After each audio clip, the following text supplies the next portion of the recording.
Hey guys, I'm Sandy and welcome to Little Monster Eats. Today I am doing a super easy bruschetta chicken sheet pan.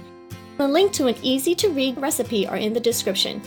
Once the pan is made, you can eat it by itself, or pair it with rice, or even bread. So starting with the balsamic marinade, I have a deep dish here that I used.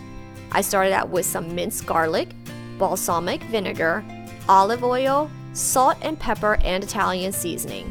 I whisked it together in the pan, added in some chicken tenders, or you can use chicken breast cut into thinner pieces for faster cooking. Marinate it for an hour, or even better, overnight, which is what I did here.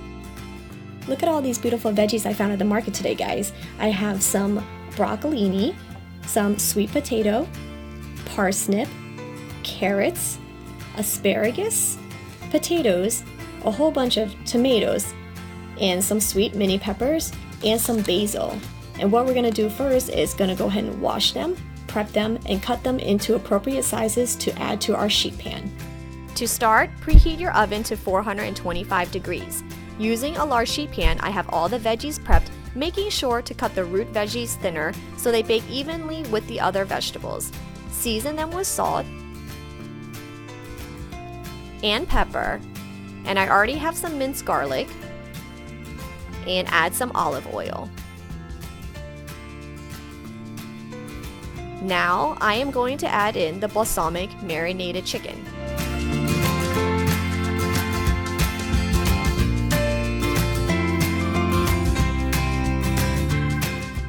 And then we are going to bake it for 20 minutes in the oven. So while the sheet pan is in the oven, we are going to make the bruschetta topping. I have here a mix of cherry tomatoes that I cut in half, minced garlic, some fresh chopped basil, some olive oil, and salt and pepper to taste. Stir it up.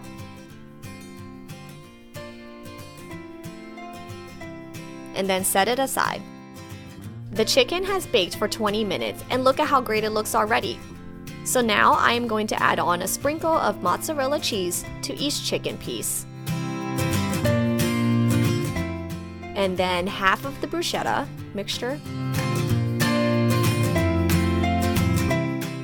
Then bake it for another 10 minutes.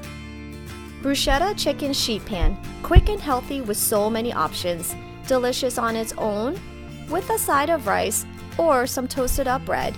I hope you enjoyed today's episode. If you did, like and subscribe so that you don't miss my next video. Follow me on Instagram at Little Monster Eats to see what other dishes may be seen here next. Thank you so much for watching and have a monsterific day.